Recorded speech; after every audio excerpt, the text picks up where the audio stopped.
My name is Yada, and I am one of the board members specifically for education and outreach at TextGiving.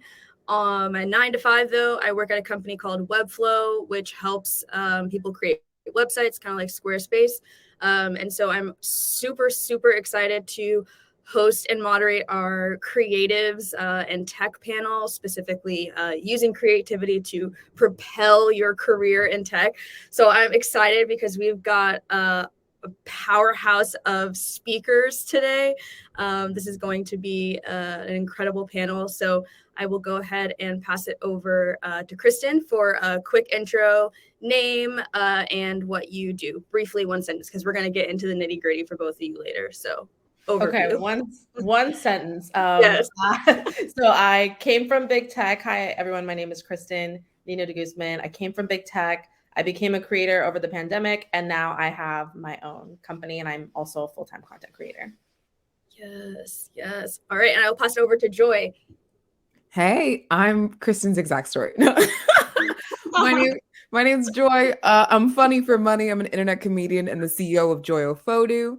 I launched my company formally at the top of this calendar year. That's crazy to say. And now I'm full time with it. I worked in technology for over 4.5 years as a marketer, doing global brand marketing at Instagram. Nice. Perfect. I love it. So I think just kind of jumping in, I really want to learn more about both of your careers and journey in tech. There are a lot of people here at the conference in the audience who are just like trying to navigate what it looks like to join tech as a recent grad or someone who's switching an entirely new career. So it'd be helpful to hear for the both of you. Joy, we can start with you, just like how you got into tech, where you worked, what you worked on, was your path linear, all the things. Would love to just hear the journey. Sure. I think that, like, where do I begin? The pandemic really created an opportunity for me where I had been working in technology at Meta doing marketing. And what pulls me or gets me out of bed is the idea that, like, when I speak, people are influenced to act. When I bring my marketing skills and presence to an organization as big as Instagram, I'm influencing the product, the events, the partnerships, the activities. So I just love being globally plugged in. Hey, everyone. And through my work at Instagram, I started to gain a presence as a personality in the industry. But I was really thinking about, in that stillness of the pandemic and no longer commuting, how I had been supporting creators since 2017, from Gabrielle Union to Zaya Wade to Jackie Aina, all these creators that I really imagine, all these Black women. And I was like, I could do that. People got into my head and were like, Joy, you're here launching and scaling Reels, but also I could see you as a Reels creator. So I started to listen to my audience and to my friends and produce short form videos. So the journey of how I got here is I produced videos 3 to 5 times a week from 2020 to now on Instagram. And then that scaled to TikTok, went from about 6,000 followers reaching 30,000 people to now over 200,000 followers just on Instagram and TikTok, reaching 3 million people a month in 2 years. So it's been incredible. Through producing these short form videos, companies like Adult Swim and Netflix and HBO Max have approached me to create sponsored content for them. I've also gotten to launch a podcast, launch my career as a voiceover artist. I'm on Brent Faiyaz's album with Drake and Alicia Keys. What? Also doing like Disney Junior, Netflix. Hey, kids.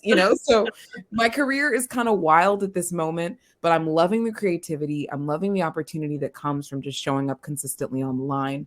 Betting on yourself and leaving your full-time job is super difficult. People like Kristen did it before I did and made it so easy for me to understand that I can really make a living from my content. So that's a really long and short of how I ended up here. If you want to wind it way back, when I was a kid, I was definitely an internet addict.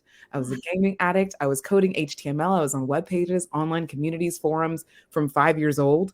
Way too young to be online and communicating, but I was. So all of that, I think, led up to all of this. Mm-hmm. Mm-hmm. That's an amazing answer. And I think the gem that I got is like, you just had a laundry list of amazing success stories. And you mentioned that you really started hardcore 2 years ago. And I just want people in the audience to know, it's like, look at how much has happened in that 2 years. So it's like, everyone says you just need to start now because progress is progress. So I think that should be a huge inspiration for everyone who's like, should I just just go, because what could happen next year? Just Yeah. go, but look into those financials for a second. Okay, yeah, we'll get into that, because that We'll talk about that. Yes. Okay. Awesome. Thank you so much. Kristen, yes, would love to hear, for everyone who's just joining now, the question is sort of just how you got here, your tech journey, your tech career. So I'll pass it over to Kristen. Yeah. So very similar to Joy. I was like working behind the scenes at platforms like Instagram and TikTok with all these creators and all these people who were really like betting on themselves and like building their own personal brand. And over the pandemic, I myself started to make content of like working in tech, career tips, sharing job advice. And I also started to kind of like see this additional income stream for myself. And at a lot of points, it was surpassing my TikTok salary that I was making. And I think the biggest like aha moment for me was realizing that like I feel like prior to the pandemic, I wasn't really seeing a lot of employees behind the scenes that had like strong personal brands. And typically when you thought of people who worked at Facebook or these big companies, a lot of times they were very, very high level, senior executives that you knew of. But like with the pandemic and with TikTok and everything changing that, I felt like now, you kind of knew people that were more like maybe manager coordinator level just because they would decide to make content and put themselves out there. And I was like, this is a really unique opportunity. And for me as a creator and someone who was working at TikTok, I was starting to see so much opportunity coming to me directly and media publications reaching out, wanting to feature me. I remember I had like an opportunity with like Fortune. But it was hard because when you work at these big tech companies, your job comes first and you're not really allowed to like, pursue a lot of these more endeavors that like benefit you personally, because, sometimes it could be seen as a risk for the companies. I think, they all have good intentions, but at the end of the day, it was almost starting to feel like I was being blocked. And I was like, what better time now than really to invest in myself and my own personal brand. And so I think that combined with a lot of other issues I was seeing at my role, as I mentioned, I was working with thousands of creators. A lot of some of my favorites were more of like historically underrepresented, and a lot of them were being underpaid for their content. It was a theme I saw every single day. And so I wanted to create a company to really help educate people on how much they could charge for their content. Because essentially, like I was starting to see creators making, 100,000, even $500,000 from these huge brand deals. And a lot of them, I wanted to make sure that, they could be set up for success and ultimately pursue, their creativity and really like their own personal brand. So for me, I think the decision was made clear just because I was having this sense of FOMO so much at work. Like I could be doing this, I could be putting all of this time and energy into myself, into making videos, into putting myself out there. And so it seemed obvious, like now is the time to pursue myself and my own personal brand. Right. I love that. Okay. So I think before we dive into the specifics of each of your brands and your companies, I want to also throw out this question, because when people say, like I work in tech, one, that's a huge umbrella term. It can mean a lot of things. It's pretty nebulous, but you two have made a pretty strong career in sort of the more creative routes. And so for people who are just, again, getting into this space, like what are some creative roles that come to mind that they can at least sort of start in if they're interested in not a traditional software engineering or project management, things like that? What are your thoughts? Oh boy, we can throw them out. Let's go. Yeah. Okay. So I think easily being a creative director, right? There is somebody who is over every single brand from Instagram to Roblox, someone who's articulating the visual identity. There's a brand strategy or brand strategist. So if you really like playing with words, you have a communication and English background, they need brand strategists because they cannot speak their product to people oftentimes. Something that kind of dabbles tech, but doesn't really require a software background would be product marketing or product marketing management. You're helping to really build or find solutions, right? Different use cases, apply them to the product. Product marketing management is different than product management because you're now trying to find ways to communicate those to marketers. You're in between product marketers who, again, don't necessarily need to have engineering backgrounds, product marketers and marketers. So you could be a PMM. You could be a marketer. There are 18 different types of marketers. You can be a copywriter, a producer. There are people who are literally paid to fly around the world producing content, just identifying casting directors, makeup artists, cameras, etc., and facilitating everything. You might touch nothing or edit nothing, but you're a producer. You could actually be a video editor. I was a voiceover artist for a meditation startup. So there's another opportunity if you have a pure artistic skill. Music supervision. So both on site at like company events and office places, you could be an office space manager if you have an interior design type of background. But they need music to power their conferences and events. And often they need music to power their ads. So if you've got like a, thumb for that, you could be over all of the music for a certain brand. Trying to think of some more designers, people who are just consistently putting out graphics, UI and UX, which is like, again, a little technical leaning, but articulating the user experience or interface. Now, for some people, I know you're like, okay, well, that's very cute, but like, I'm still not. What if you're in a partnerships position? You could have, we saw majors ranging from like Portuguese to business to French. Like you could study anything and just be the partnerships facilitator for a brand. So this could be American Express, this could be Snapchat, but you are the person pulling in people across industries, whether it's sports, entertainment, fashion, politics. If you're politically inclined, that's a non-technical role because you just need to lobby on behalf of that app as we get deeper and deeper. So I hope those are just like a couple and not too overwhelming. Comms managers, Elon. And so, there are people who manage communications on behalf of opinionated executives, and you can be that person to funnel all of those opinions to the rest of the public through your wordsmithing. So my major for context in university was communication. I double minored in marketing and Spanish. On a certain work trip when I was overseeing a production in Mexico City with a completely Latin, cast, as well as like production team. I was like, dang, I'm using my marketing, my communication, and my Spanish. Yeah. It's crazy right now. So I hope people really know and feel that there is room for you as a non-technical person in tech. Sometimes you need to show these people what you can do before they let you do it. So I hope that's a little helpful. Kristen, did I miss any of our favorite?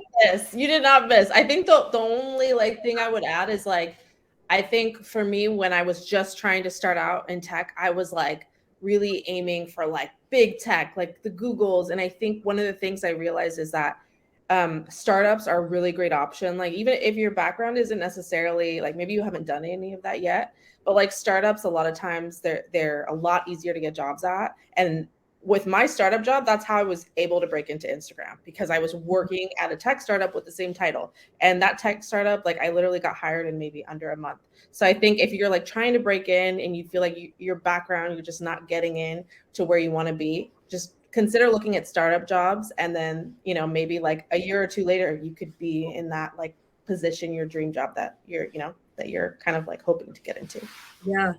I love that. And yeah, I think the sort of theme and subtext for a lot of these comments and responses is always just going to be, there is room for creatives. There's room for us at the table, at these companies, whatever the case may be. But you need to present and show up how you want to sort of express your talent, and stop thinking that, it's limited to traditional tech things. You need to know how to code, etc.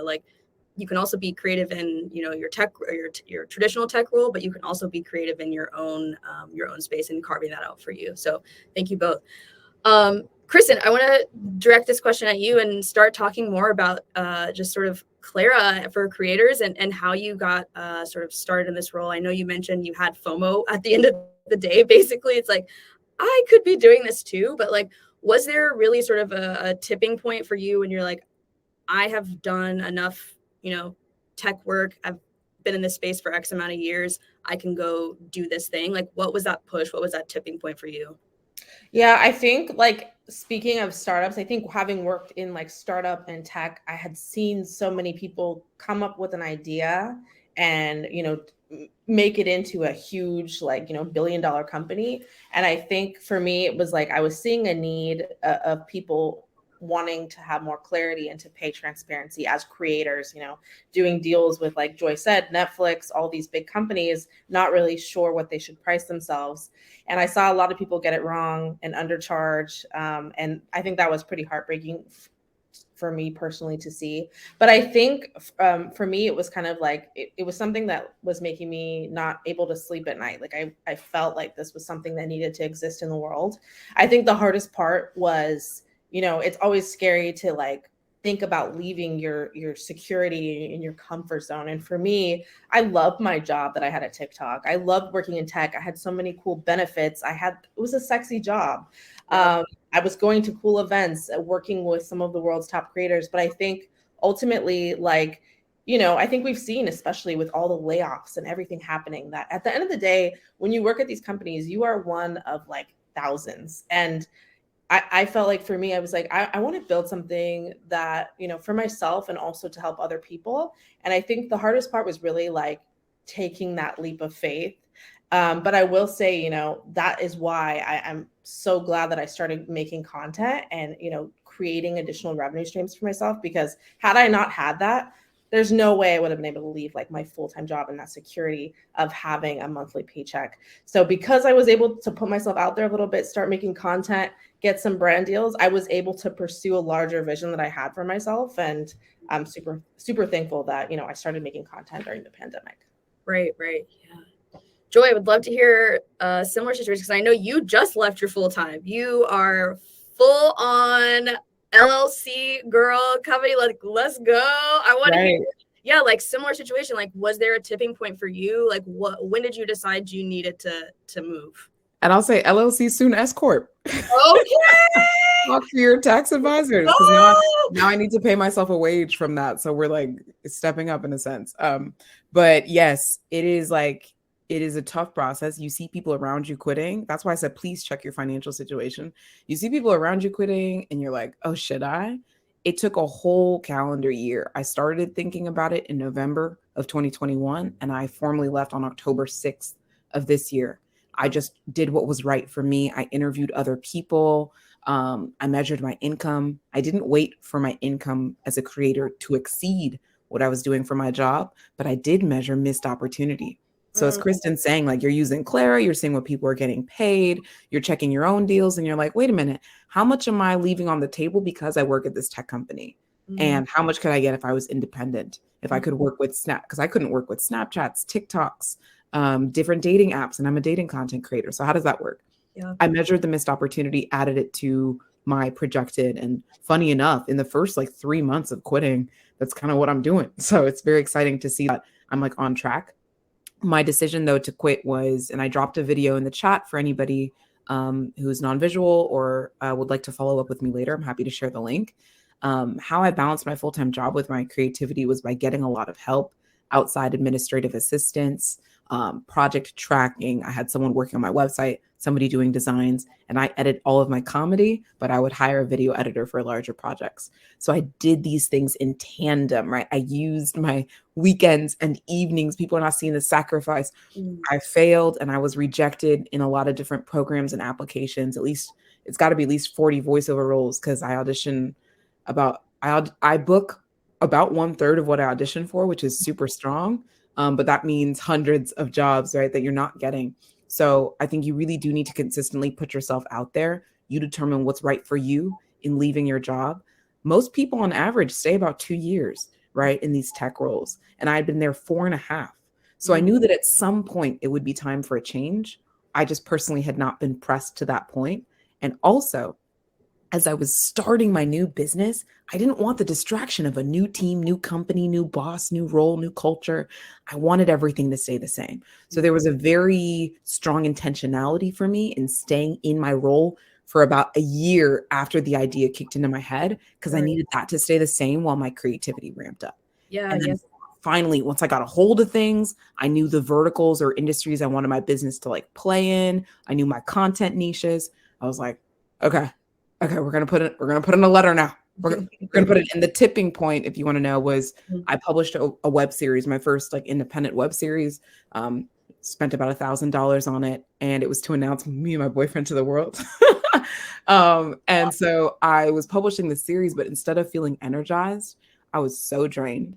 And I was like, this is something I should love working on, but because I've got 40 hours a week taken up, I'm not energized. So I knew in that moment in my body, about a year later, okay, it's time to put a date on the calendar. I love that. Look at that hard launch coming through for you. That's amazing. That's the title of it. Hard Launch, the web series, now on YouTube. Okay, so you both touched on this point, and I want to get into this. It's just like finances as a whole. One, as like Black and Latina creators, like just the sort of, we're typically underpaid, underrepresented, but definitely underpaid. And then sort of two, how do you step into this space, creating your own business? And like, you have to master your craft as an entrepreneur, but then you also have to master running a business. Like, what does that look like? How does that work? I know it's a two-part question, so we can start with one, just like, have you two experienced sort of for any of your, voiceovers or influencer work, like being underpaid? How do you research, what the level you need to be at is, and how do you show up in these contracts? I'll just say quickly, because I know Kristen's the expert on this, you're going to know that you're underpaid when they say yes too quickly. So if they say, what's your rate, hon? And you say, $1,500. Sure. You're like, oh, shoot. Like, just know. Just know you left money on the table. Yeah.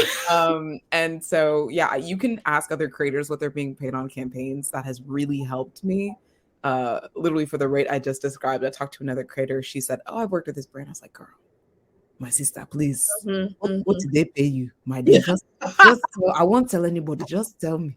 And I wouldn't. And she told me, and I was like, that is almost, you're going to laugh, it's almost 50 times what I was paid on the campaign. Oh. Yes. And so I was like, whoa. So you will find out that you're playing too nice when we talk to each other. And that's why it's very important for us to talk to each other about what we're making, disclosing your rates amongst your friends, amongst Black creators and white creators. Talk to them because they're making a hell of a lot more. Right. So for me, I was able to adjust by, I guess what helps is I have industry knowledge as somebody who has paid creators, right, of what brands can afford. So I've both been, working like at Meta, and then I've worked on behalf of other clients, right? So I work in an agency capacity to do consulting. Someone asked, I was consulting for an African media client, paying out artists. I know what startups have, and I know what big companies have. And so knowing that, I'm like, now as a creator, I should not really accept less. I know the vague tiers. You can charge about 10% of your follower count as like a really good baseline, but then you need to think about different categories like paid marketing, exclusivity. Are they keeping you from working with other companies or doing other sponsored partnerships during that time? You can multiply the cost of your partnership during that month for every additional month of exclusivity, like things that you're just not really thinking about. And I'm just grateful to have had this type of tutelage from other creator programs. Yeah, thank you. Kristen.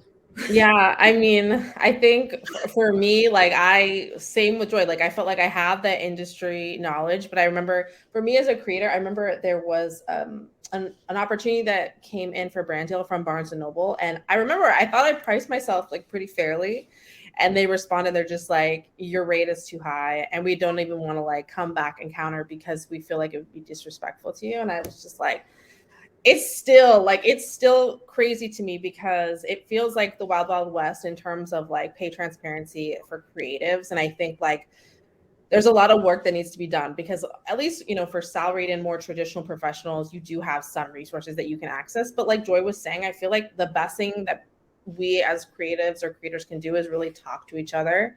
The reason why I started my company, Clara, is because what I was seeing working at companies like TikTok was siloed communication. So like Black creators speaking with only Black creators. And then I was seeing like pay disparities because of that, because they weren't speaking to maybe other creators, and same with other groups. So I was like, really wanted to just help kind of make change in terms of pay transparency, because I knew if it was hard for me as someone with industry experience, it's going to be hard for someone who is brand new and like thrown into this world overnight.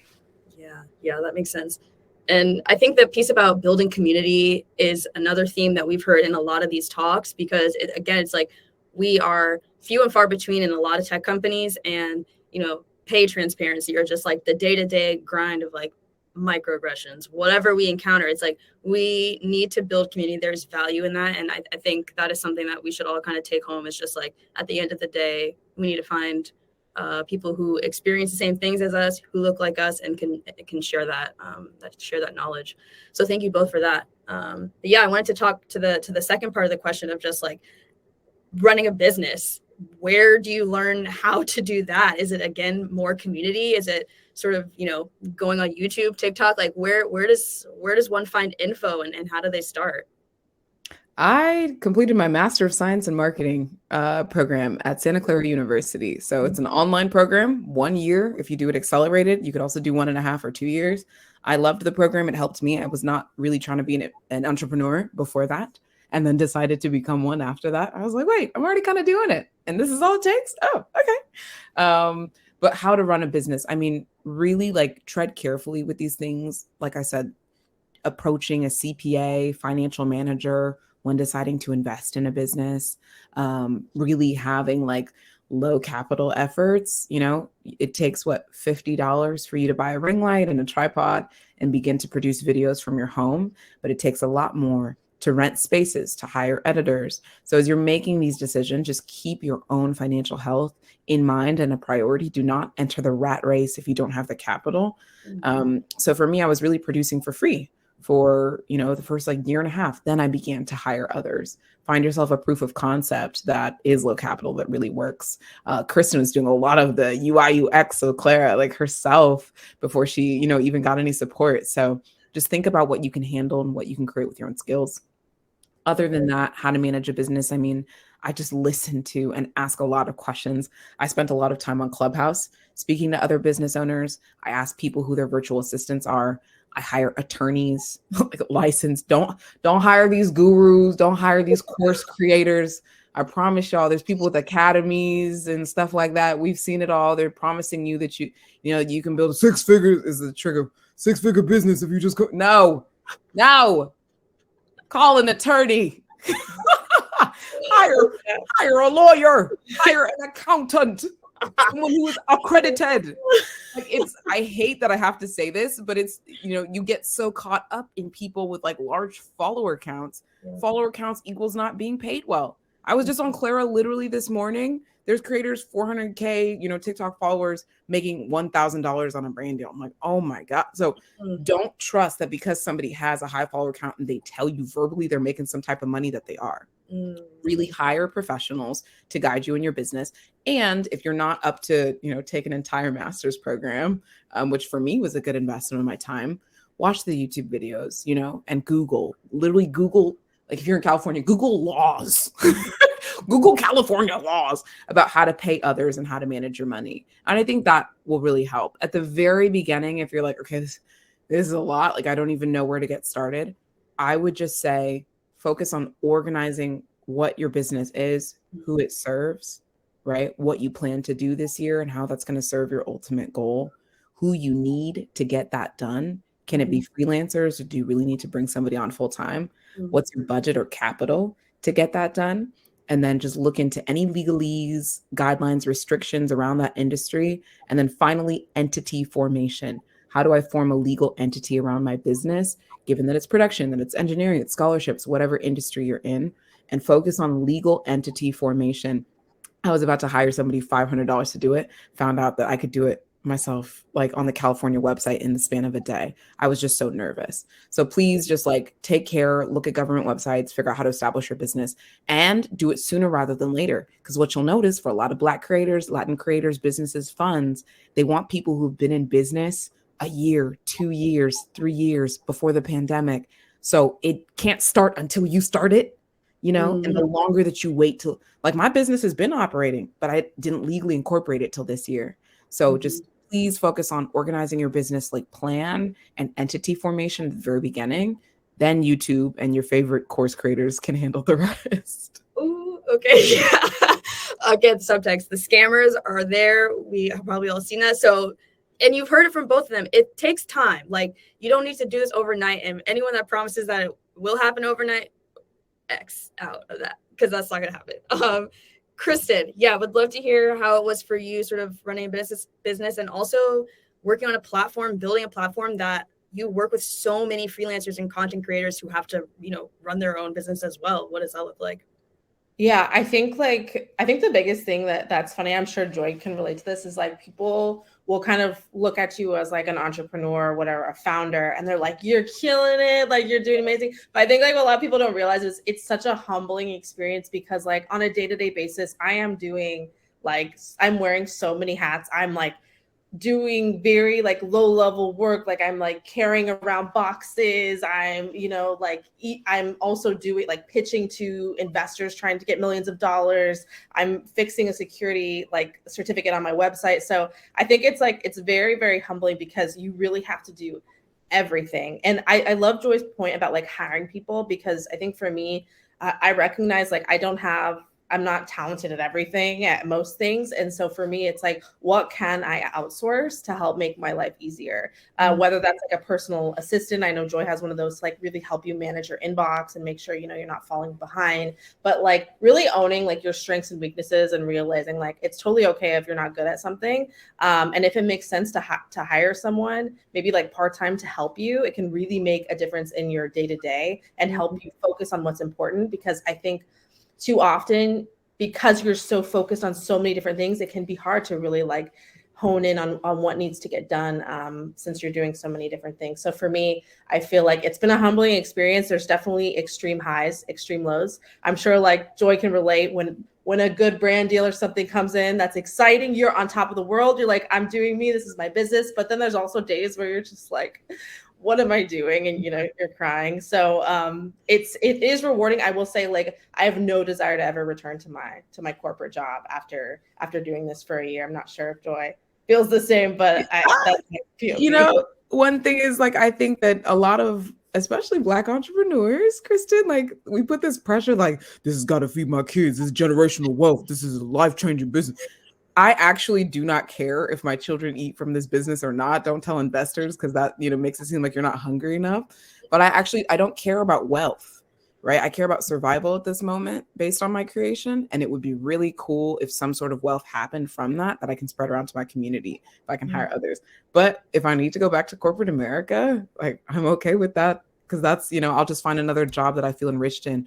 We position LLC, Twitter, and all this type of stuff as like the ultimate, why are you working for a boss? You can work for yourself. It's like, who cares? I literally don't care as long as I'm energized. So whether I'm collecting a W-2, 1099, W-9, it really does not matter to me. I just want to produce good things that energize people, make people laugh.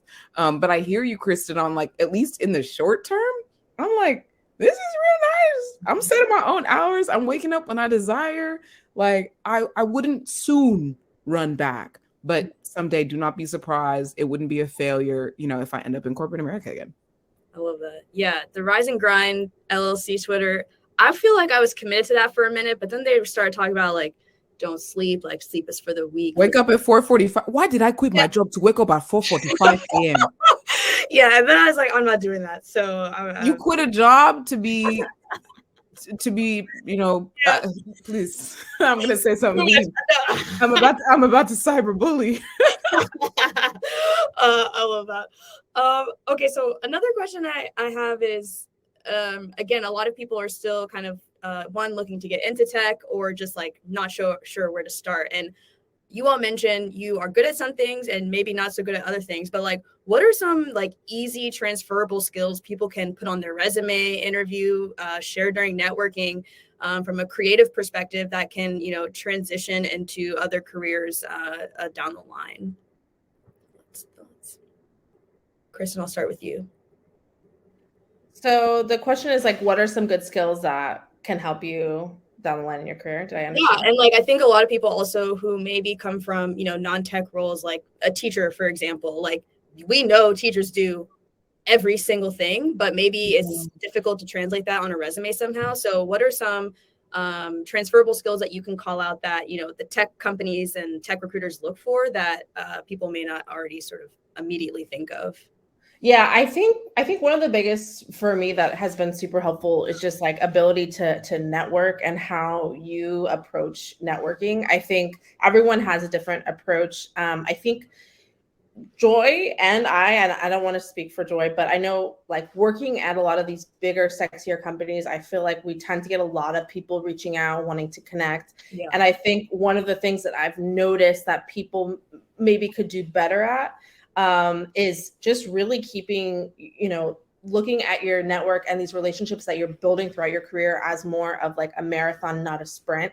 So like if I meet like Joy at a conference and then, the next day I'm asking for a referral, while that might work some of the time, I think like for me personally, I'm like, okay, Joy's an amazing person. Like I want to follow her journey. I want to be like, have built a mutually beneficial relationship. I want to support her. I want, maybe eventually in some way she can support me. But I think one of the things that I've learned is that like, look at everything long term. I remember I met a really great connection like maybe 3 or 4 years ago, and just like in the last week they introduced me to an investor, a venture capitalist. And I think like I was even hesitant to like reach out to them, and I think sometimes we're afraid to ask for help. It's like, oh, I just want to do it myself. But I think it's really like, I think my biggest tip would be to really kind of look at your relationships that you're building as not just an immediate, like, what can I get immediately, but instead of like, how can I also support them? And then, eventually when I do need something, that person is there to help me. I guess that would be my advice. I love it. Yeah. I think that's great. It is very long term, and I didn't recognize that. I'm not a great nurturer of long-term relationships. I'm kind of just like, oh, if I see you online or I like your story, like I'll just click it. I don't think about that long-termness to relationships, and it's starting to help me, right? Or be really awkward. I'm like, oh, okay, this person I connected with 8 years ago, like, is the intro that I need. So I definitely encourage that. A lot of the companies you'll meet with as an entrepreneur or creator in tech are like very, oh, we don't have any money for you right now. Oh my God. And you're like, okay, that's fine. Like if you really do approach it as like, I'm just here to say hi, you'll just get in so many more doors.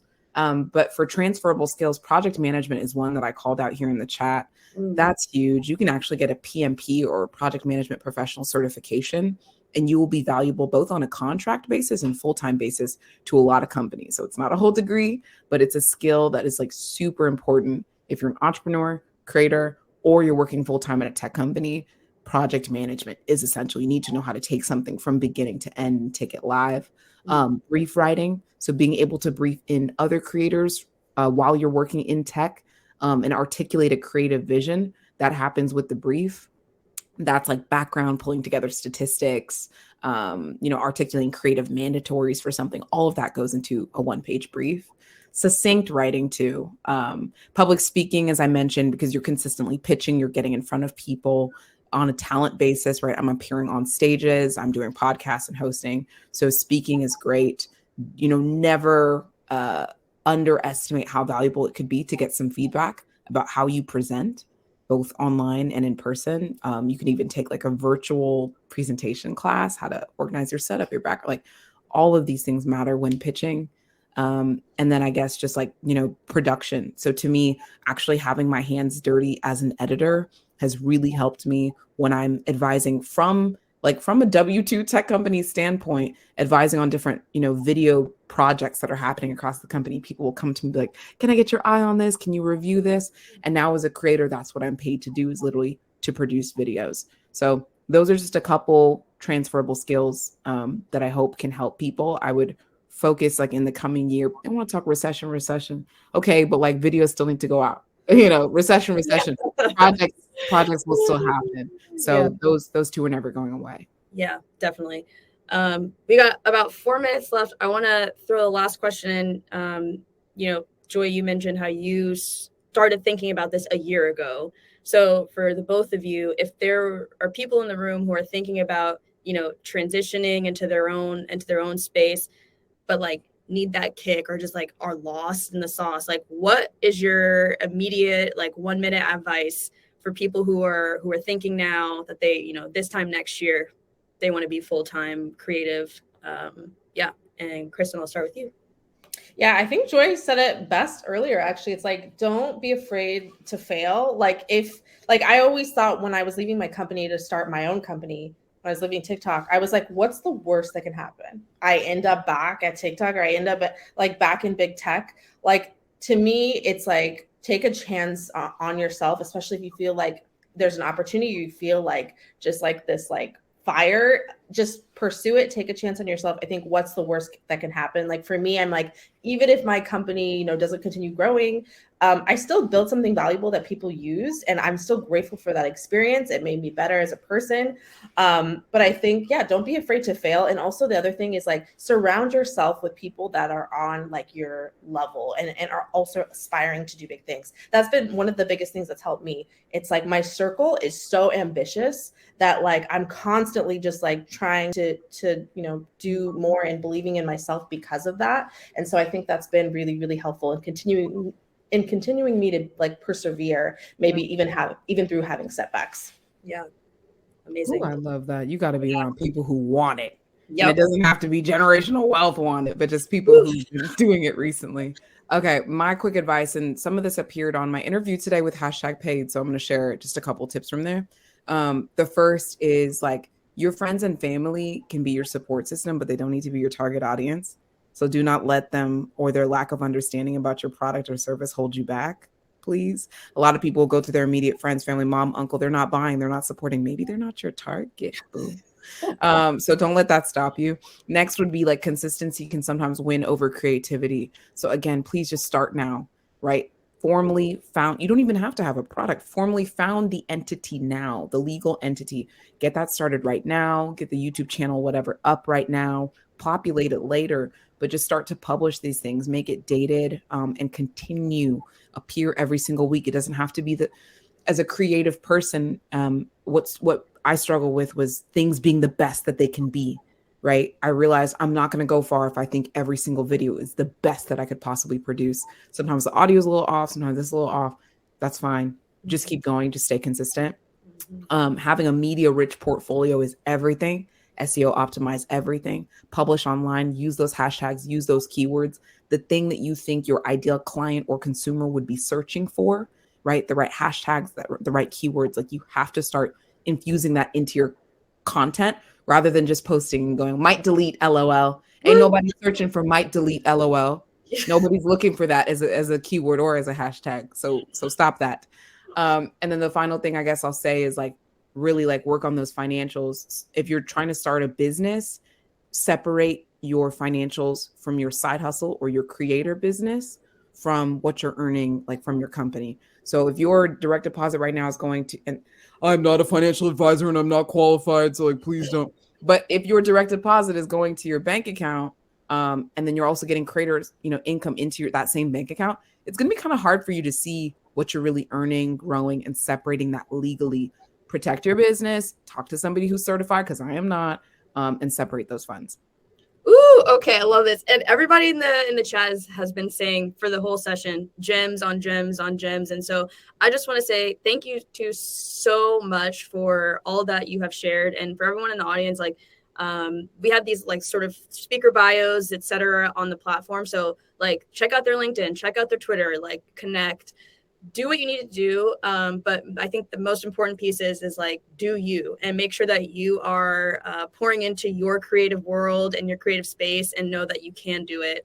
And it's not just some, getting hired by some tech company to help facilitate that. So I will let you all get back to your day and to the other session that we have. But thank you so much to the both of you, and everyone else. I will see you soon.